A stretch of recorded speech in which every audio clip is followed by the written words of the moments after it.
Okay, fine. We will talk about Timothée Chalamet. Hello, darlings, and welcome back to my channel. My name is Hahn. I am a disabled opera singer, and do people care about ballet and opera? I mean, judging by my comment section, they certainly do. People have lots of opinions about ballet and opera and care very deeply about it. And this is definitely a very hot take from an opera human. I do understand what he was getting at. For a bit of a recap, let's take a reaction. I don't want to be working in ballet or opera or, things where it's like, hey, keep this thing alive, even though no one cares about this anymore. All respect to the ballet and opera people out there. I'm no Timothée Chalamet stan, nor am I particularly a Timothée Chalamet hater, but the opera world didn't really take it as particularly respectful. So with all respect to him, here's where this statement falls short, and here's where, though the opera world hates to admit it, there may be something to it. So I'm not going to put words in his mouth, and I'm not going to assume that he's doing any particular analysis and just misspoke about his deep analysis in this situation. But as a former ballet dancer and professional opera singer, I have some opinions, and they are perhaps not the opinions you might expect me to have. What he said is not a personal moral failing and not, in fact, unique to him. My industry is currently full of many outrage, much horror, and there's a lot of, gasp, shock. Oh, how very dare. But underneath the shock and outrage, the reason it hurts is because we feel it in part to be true. People in positions of power in the opera world are spending hours and hours of their time in meetings, workshopping and brainstorming ways to get people to care more about opera, trying to keep opera alive. And it is a fight. And there are lots of reasons for this, but let's start thinking about a couple of them. One, have you seen funding for the arts lately? It's not great. Globally, even in the places where opera is doing the best, for example, in Germany. Getting the next opera and the next opera season funded is always a challenge for every opera company around the world. The arts are hard to fund, and it's therefore hard to make a push into new spaces and increase interest outside of already existing opera lovers, right? If we're spending all our money on the best sets we could possibly get for the smallest dollar amount, when opera companies and opera singers alike are scrimping and saving just to stay in the profession they love, and when every opera season at every opera company in the world feels like it could be their last, there's not a lot of money left over for outreach. You don't exactly see opera commercials at the Super Bowl, so outreach is hard. On top of that, and perhaps more key to Timothée Chalamet's particular reaction, is that there are stigmas that exist within greater society against opera and ballet and other such art forms as being snooty, elitist, and not for normal people. And honestly, that reputation has been well earned. There are lots of gatekeepers in opera and ballet that can really send an unconscious message to the rest of the world that opera has no interest in anything new, that opera has no interest in change, that opera has no interest in evolution.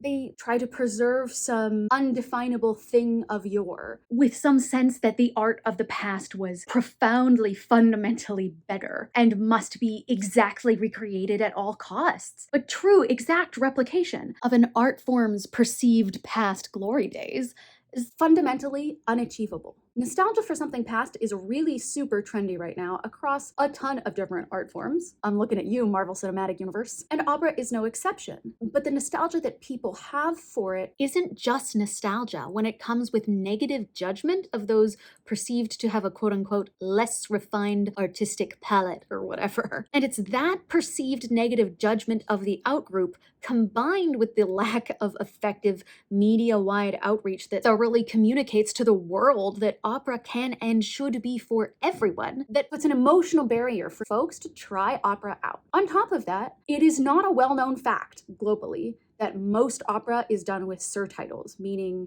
translations going over top of the stage in real time so that the audience does not need to understand the language that the opera is in to enjoy it. It is not well understood globally that you don't have to wear gowns and tails to go to the opera, that I go to the opera in jeans regularly, cute fits, but still. It is not well understood globally that there are affordable tickets to almost every opera out there, and it's not well understood globally that a lot of productions update the old repertoire to be something that modern audiences can connect to more. People like Timothée Chalamet don't expect to go to the opera and see themselves. They expect that if they were to go to the opera, they would feel very uncomfortable, they would understand nothing, and that somehow they would be singled out as not fitting in. So when Timothée Chalamet says that opera is dying and nobody cares, he may not be doing deep analysis into it, but what he's saying is not the moral failing of an undereducated plebe. It is a reflection, a symptom of the true struggle within the operatic community to connect with new people, to overcome its gatekeepers, its purists, and its reputation of being deeply out of touch, so that more people can feel like maybe they too would be welcome at the opera and it might actually be for them as well. These stories, sung in this way, can get at something within us that is more than just the satisfaction of feeling clever or educated or refined or whatever. This music, telling these simple and clear stories and sung in this way, at risk of being incredibly earnest, can get at something emotionally pure and true and so human inside us. And that's really cool and special. And I don't know about you, but I want to share that with more people. Opera doesn't have to be stuffy. Opera doesn't have to disengage young people like Timothée Chalamet. And opera doesn't have to die.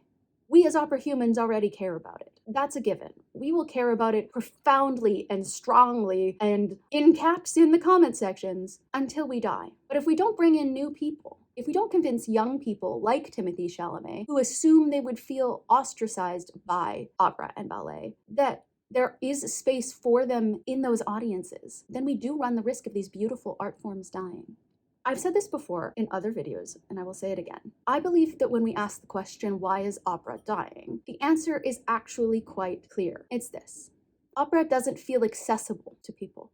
And by accessible, I mean every sense of the word. I mean financially accessible. I mean physically accessible. I mean accessible in terms of understandability. It doesn't feel like it is for them. It doesn't feel like it is of the moment. It doesn't feel like it is of the people. And it doesn't feel like it will have space for the wide, beautiful kaleidoscope of humans around the world. But I believe there is space for you in opera. There is space for everybody in opera. If we allow opera to not just engage with the nostalgia of the older audience, but to really engage with every possible viewer, if we engage with that and really build productions designed to connect with new humans, and if we fund the arts more, then opera becomes more accessible to everyone, and people care.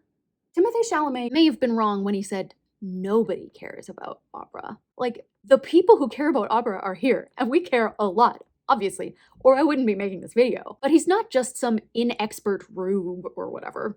He held up a mirror to the operatic world in a way with which we were uncomfortable. But solving it can be simple. If you make opera accessible, you make opera modern, relevant, and keep it alive.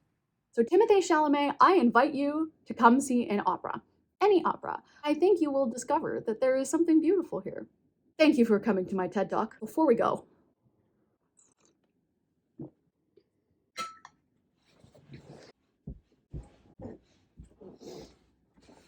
I'm getting married in 2 months. On a Disney cruise. And I intend to use a cane to walk down the aisle. In fact, I have a new one. If you've been here for a while, you know that I only own sparkly canes. They all have different colors to match with different outfits, and they all have names. For little cane lore here, I had put it to Instagram on whether the names of my canes should be opera themed or Disney themed, and y'all said both.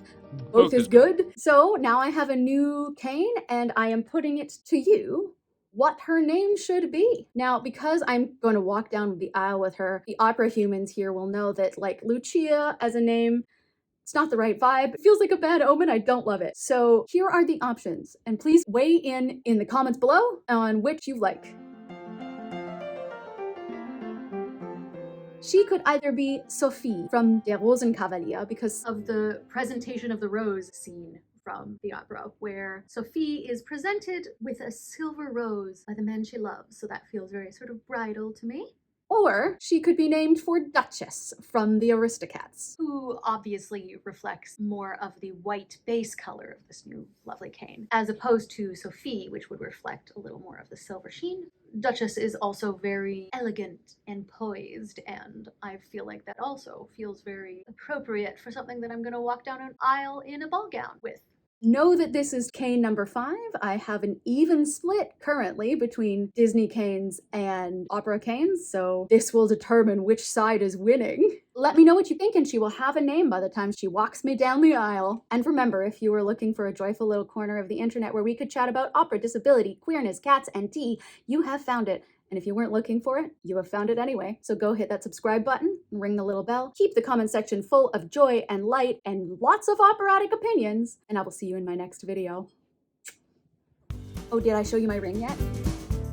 Here's my ring. Focus, focus. Nope, still not focusing. Focus, there. Did you focus for a second? Did you focus? She's rose gold, she's shiny, and I love her very much.